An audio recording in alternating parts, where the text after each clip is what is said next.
All right, let's take a look at this. On the surface, it just looks like a bunch of formulas, right? A formula sheet. But trust me, hidden inside these equations is the secret to one of the most incredible discoveries ever: how we get electricity from magnetism. So let's jump right in and unpack this. So it really all boils down to this one big question, a question that totally stumped scientists for years. Can you take a simple magnet and somehow generate electricity? It seems like magic, right? Well, we're going to follow the trail of clues these formulas leave behind to figure it out. Okay, so before we can even talk about electricity, we've got to get our heads around the first piece of the puzzle. It's this idea called magnetic flux. Seriously, this is the foundation for everything else, so let's make sure we get this down. So what on earth is it? Well, put simply, magnetic flux is just a way to count how many magnetic field lines are passing through a certain area. Imagine you've got a loop of wire. The flux is basically asking how much magnetism is actually going through that loop. It's a way to measure it. And of course, physicists have a way to put a number on it. If we look at our formula sheet, here's our first big equation. Phi equals B times A times cosine theta. Now let's break that down real quick. B, that's just the strength of the magnetic field. Think of it as how packed together those magnetic lines are. A is the area of our loop. Simple enough. And theta, now this is a big one.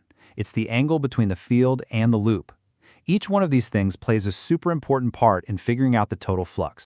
And to make this super intuitive, just picture this. Imagine rain falling straight down. The amount of rain that's actually coming through your open window, that's the flux. Makes sense, right?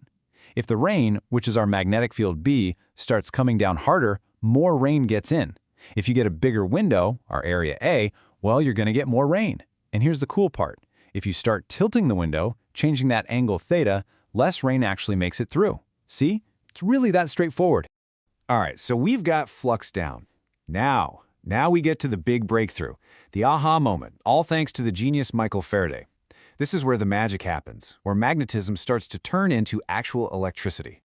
You see, Faraday's incredible insight, the thing that changed everything, was realizing that a steady, unchanging magnetic flux, it doesn't do anything, no matter how strong it is. You can have the world's most powerful magnet sitting right next to a wire, and nothing, absolutely nothing happens.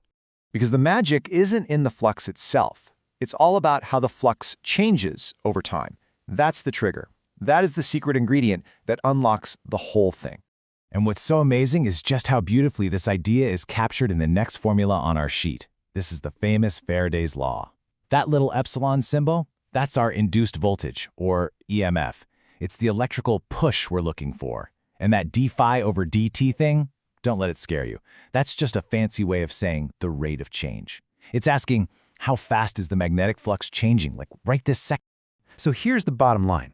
The faster you change that flux, whether you do it by moving the magnet or changing the field or wiggling the wire, the bigger the voltage you're going to get. It's a direct relationship. Oh, and that little negative sign? That's a whole other cool story called Lenz's law. It basically just tells you which way the current is going to flow, saying that nature kind of pushes back against the change you're making. Okay, so this is all great in theory, but how do we actually make the flux change in the real world?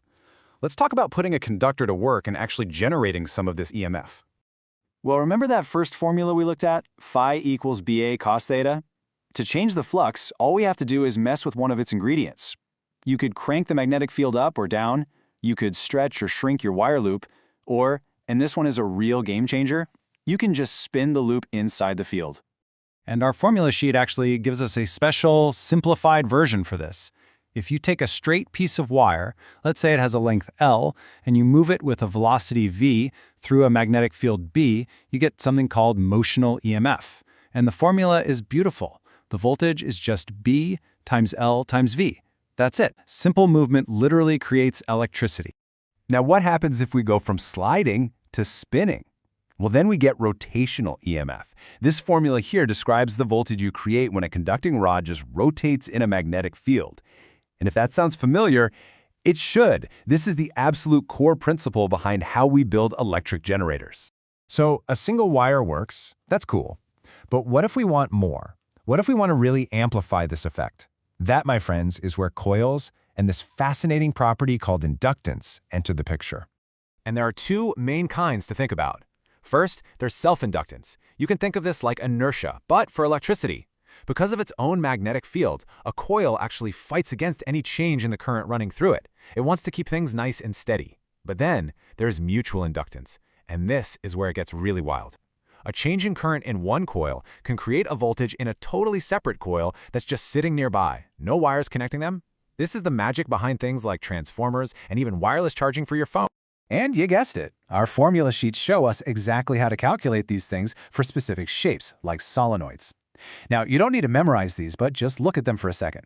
Notice how they depend on physical stuff, like how many turns of wire are in the coil and how long it is. The takeaway is pretty simple. More turns, packed tighter together, usually means you get more inductance. It's the same principle, just with numbers attached. Okay, time to bring it all together. We've gone through the principles, the nitty-gritty details, so now let's look at the ultimate payoff, storing energy and building the machines that literally power our entire world. So that property of inductance, it's not just about resisting change. A coil, or what we call an inductor, can actually store energy in the magnetic field it generates. And this formula tells us exactly how much. The potential energy it's holding is 1/2 times its inductance, L, multiplied by the current, squared. And now, the moment we've been building towards. We take the idea of changing flux, we take Faraday's law, we add in some rotational motion, and what do we get? We can finally build a generator. It's actually a beautifully simple process. First, you just need a way to physically spin a coil of wire inside a magnetic field. As that coil turns and turns, the angle is changing all the time, right? Which means the magnetic flux going through it is also changing, constantly and smoothly. And what did Faraday's law tell us? A changing flux creates a voltage. And because it's spinning in a circle, that voltage goes up and down, creating alternating current, or AC power. And just look at this last formula from our sheet. This is the perfect mathematical description of what comes out of that generator. The voltage at any given moment, it all depends on the field B, the coil's area A, the number of wire turns N, and how fast it's spinning, omega. And what does it produce? A perfect, smooth sine wave of electricity. The very electricity that's powering the device you're watching this on right now. So, we've come full circle. Let's go back to our first question. Can a simple magnet generate electricity? Well, not by itself, no.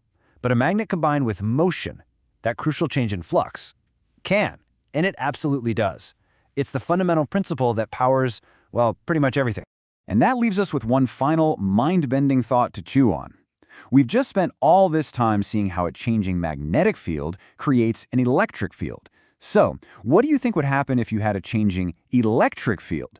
Could that, in turn, create a magnetic field? Now that is a question for another.